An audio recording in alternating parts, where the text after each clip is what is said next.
Hello friends, welcome to my channel job Hunter. আজকের ভিডিওতে আমি তোমাদের সঙ্গে দুটি বিষয় আলোচনা করব।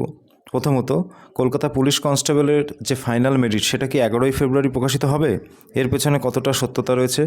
এবং দ্বিতীয়ত, যে ইন্টারভিউ, তোমরা জানো যে ইন্টারভিউটা হয়ে গেছে কেপি কনস্টেবলের, সেই ইন্টারভিউতে কতজন ইন্টারভিউ দিয়েছে। তো চলো ভিডিওটা শুরু করা যাক। দেখো ফ্রেন্ডস, অনেক ইউটিউবার কিন্তু 100% সিওরিটির সঙ্গে বলছে যে 11 তারিখ কলকাতা পুলিশের ফাইনাল মেরিট লিস্ট প্রকাশিত হবে, কিন্তু এটা কিন্তু টোটালি একটা মিথ্যা খবর। এখনও পর্যন্ত তেমন কোনো কিন্তু আপডেট নেই, তবে শীঘ্রই কিন্তু কেপি তাদের মেরিট প্রকাশ করবে। অ্যারাউন্ড 10 থেকে 20 তারিখ, ফেব্রুয়ারি মাসের 10 থেকে 20 তারিখের মধ্যে কিন্তু রেজাল্ট প্রকাশ করার একটা কিন্তু প্রবল কিন্তু সম্ভাবনা রয়েছে। এছাড়াও তোমরা জানো অনেক ইউটিউবার কিন্তু 9 তারিখ বলছে, কেউ বলছে 9 তারিখ, কেউ বলছে 11 তারিখ। তো এমন কোনো আপডেট কিন্তু আমার কাছে নেই।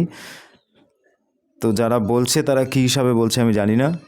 নেক্সট আমরা যে বিষয়টি আলোচনা করব সেটি হলো কেপি কনস্টেবলের কতজন ইন্টারভিউ দিয়েছে।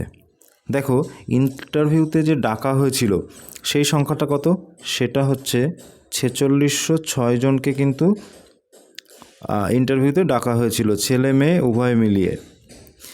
এবার দেখো, এর মধ্যে কিন্তু অ্যারাউন্ড 210 থেকে 215 জন কিন্তু ইন্টারভিউ দেয়নি। ঠিক আছে, এরা কিন্তু ইন্টারভিউ দেয়নি। তাহলে দেখো, 4606 জন থেকে, সেখান থেকে 210 থেকে 215 জন অ্যারাউন্ড, এটা যদি বাদ দেওয়া হয় তাহলে কতজন থাকে? তাহলে কিন্তু এখানে ওই 4400 সামথিং, এখানে নির্দিষ্ট নম্বরটা ক্যালকুলেট করা এখানে অসম্ভব, তাই অ্যারাউন্ড 4400 জন কিন্তু ইন্টারভিউ দিয়েছে। তো এই যে 215 জন কিন্তু ইন্টারভিউ দেয়নি, এতে কিন্তু তোমাদের যে কাট অফ যে তৈরি হবে সেই কাট অফের ওপর কিন্তু একটা ভালো এফেক্ট পড়বে এটার জন্য। আজকের ভিডিওটা এখানেই শেষ করলাম।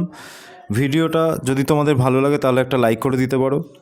আর জব রিলেটেড যে কোনো ইনফরমেশান তোমরা যদি পেতে চাও তাহলে কিন্তু তোমাদের সাবস্ক্রাইব করতে হবে, তাহলে আমি ভিডিও ছাড়া মাত্র সেই ভিডিও তোমাদের কাছে পৌঁছে যাবে।